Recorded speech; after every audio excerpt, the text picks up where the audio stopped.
എന്റെ റൂൾസ് ഒന്നും ബ്രേക്ക് ചെയ്യാത്തിടത്തോളം കാലം, എന്നോടുള്ള നിന്റെ ഉത്തരവാദിത്വത്തിന് ഫസ്റ്റ് പ്രയോറിറ്റി നൽകുന്നിടത്തോളം നിനക്കിഷ്ടമുള്ളത് എന്തും ചെയ്യാൻ പറ്റും.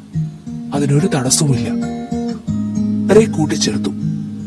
അവളുടെ തിളക്കമുള്ള കണ്ണുകൾ പതിവിൽ കൂടുതൽ ആയിരക്കണക്കിന് വജ്രങ്ങൾ അതിൽ പ്രതിഫലിക്കുന്നത് പോലെ തിളങ്ങി. Thank you. അവൾ അവന്റെ നീണ്ട സുന്ദരമായ കൈ തന്റെ കയ്യിലെടുക്കാൻ നീട്ടി. എന്റെ സ്വപ്നങ്ങളെന്നും നിങ്ങൾക്ക് മുന്നിൽ രണ്ടാമതായിരിക്കുമെന്ന് ഞാൻ സത്യം ചെയ്യുന്നു. നിങ്ങളായിരിക്കും എപ്പോഴും എന്റെ മുൻഗണന. പ്രോമിസ്. ഗാഥ നിശബ്ദമായി റേയുടെ കൈ ഉയർത്തി കണ്ണുകൾ അടച്ച് അവൾ മാന്ത്രിക കഥയിലെ സൗമ്യനായ ഒരു രാജകുമാരനെ പോലെ അവന്റെ കയ്യിൽ ചുംബിച്ചു. റേ ഒന്നും മിണ്ടാനാവാതെ നിന്നുപോയി.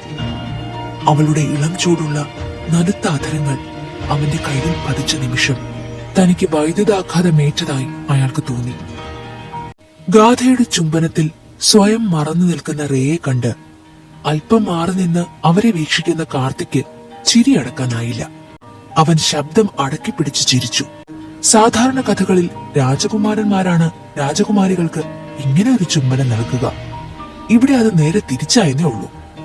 ഗാഥയാണ് ഈ കഥയിലെ രാജകുമാരൻ. കാർത്തിക് ഓർക്കുമ്പോൾ വീണ്ടും ചിരി വന്നു.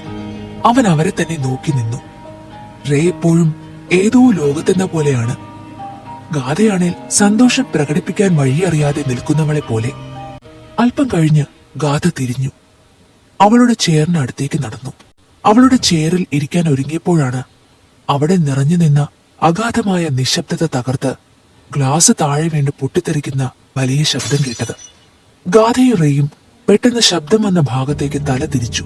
ജനലിനരികിൽ കാറ്റിലിളകുന്ന ചാര നിറത്തിലുള്ള കർട്ടന് പിന്നിൽ വിളറിയ മുഖത്തോടെ ഒരു ചെറുപ്പക്കാരൻ നിൽക്കുന്നത് കാണാമായിരുന്നു. മരിച്ചവരിൽ നിന്ന് ഉയർത്തെഴുന്നേറ്റ പോലെ ഒരു സുന്ദരനായ പയ്യനെ അവിടെ കണ്ടു. അവനെ കണ്ടയുടൻ ഗാഥയുടെ മുഖം വിളറി.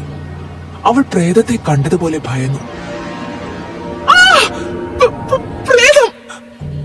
അവനെ കണ്ടപ്പോൾ തന്നെ ഗാഥ നിലവിളിച്ചു. അവൾ പെട്ടെന്ന് തല തിരിച്ച് മുഖം പൊത്തി. അവൾ പ്രേതത്തെ കണ്ടെന്ന് പറഞ്ഞ് അലറിയപ്പോൾ റേ അങ്ങോട്ട് നോക്കി, അവിടെ ആരാണെന്നറിയാൻ.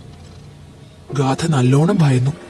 കാരണം അതിനു മുൻപ് വേറെ ആരും അവിടെ ഇല്ലെന്ന് അവൾക്ക് ഉറപ്പായിരുന്നു. ഇത്രയും നേരം താനും റേയും ഇവിടെ തനിച്ചായിരുന്നു. കാർത്തി വാതിലിനപ്പുറം നിന്ന് നോക്കുക മാത്രമാണ് ചെയ്തത്. അവളുടെ കണ്ണുകൾ ഭയം കൊണ്ട് വികസിച്ചിരുന്നു. അവ നീണ്ട മേശയ്ക്ക്